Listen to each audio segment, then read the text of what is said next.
Speaking of like false imprisonments and whatever, indictments, Donald Trump. Yeah, jeez Louise. Donald what Trump. a joke, man. There's so many red flags in this case, dude. There's so many, especially that prosecutor, that DA Who just made his whole career on vowing to get Donald Trump. But I will say this.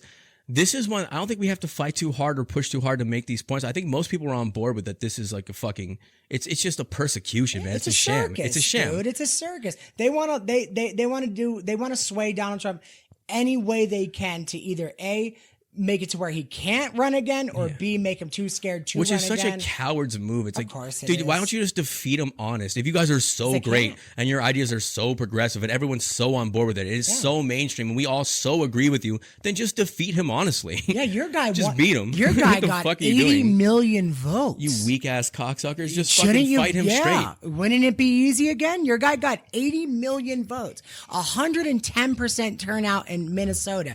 I don't know how you could lose. So what are you scared of? Yeah, what a bum he is, huh? I'm here, Senator. What are you scared of? But you know what, though? Like we were talking about Sam Rosti.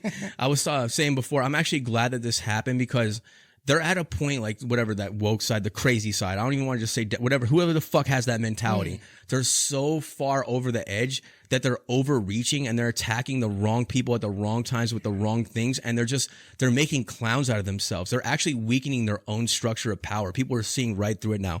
They're overreaching, man. They're overreaching and it's actually bad. So keep attacking guys like Donald Trump and Andrew Tate. Eventually one day if I become up there or whatever, I'm sure they'll come after me too for speaking truths and just saying things that they don't agree with or whatever. But if you keep attacking the wrong people, you actually embolden them and their message and you weaken yourself. So I'm happy to see this indictment, man. Yeah. It's such an embarrassment and a mockery and a sham. It only weakens them. It doesn't make them stronger. It's some banana boat republic. Yeah. Dude, third world country bullshit it's that they're so pulling. It's sick. Transparent and obvious and on the surface that it's actually bringing us back together again. Yeah. Even Stormy Daniels came out and was like, he doesn't deserve to go to jail for whatever the fuck it is that you're indicting him for. Like the victim herself, who they're supposed to like, stand on her shoulders and make their bones in their case off of. She's like, this is bullshit. Well, it's the whole point is they're saying that he gave her hush money or something like that, and the problem is that the FBI who don't like Donald Bill Trump, Clinton was getting his dick sucked in office, man. But the FBI, the same FBI that does not like Donald Trump, does not like him whatsoever, already went into this case and couldn't find any plausible cause. So why are we back to this?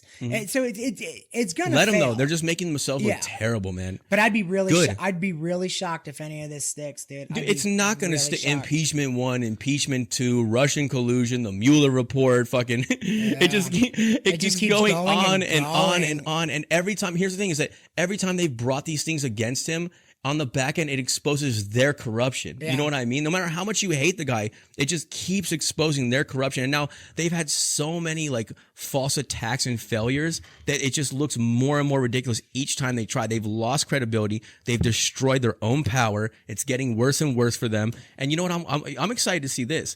Because at some point, that power structure, that hierarchy has to get desperate.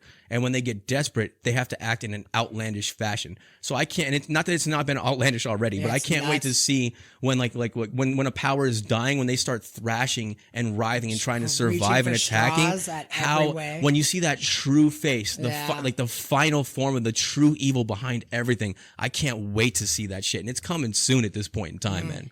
It's bad. It's going to be very interesting. So Trump, I'm behind you 100% on this as well, man. I'm sorry what's happening to your family. Yeah, what a joke. Sorry, dude. You could talk all the shit you want about that guy, but the truth is he didn't need any of this shit. Before he ran for office, he was a media darling. America loved him. He had a great name. He had a great business. He has a great family. He's rich, comfortable. He had accolades for days, and they slandered and destroyed this guy's image in the public eye. He didn't need to take on any of this shit. His businesses have suffered. His family has suffered. He has suffered. He has been through stress, and that guy keeps rising off the fucking deck. So you can call it ego, you can call it pride, whatever the fuck you want, but you couldn't do that shit, and good luck to you. And he's doing it for a good cause, and I stand behind that fucking guy. Hey, wouldn't if their administration was like, for the last 2 years, just like kicking ass and taking names and doing amazing things and break this, would they even be worried about this right now? No. Or have they noticed that it's a complete and utter abortion of everything that they promised to do? Abomination. Yeah, dude. you know what I mean? And so now they're sitting there like, okay, well,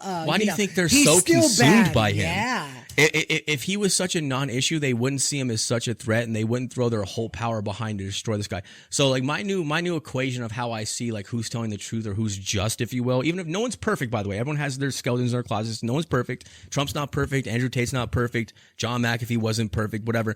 But when the whole system throws its weight against one individual person and does everything in their power to destroy them, I take note, because that's the person who's probably saying things that are hitting close to home.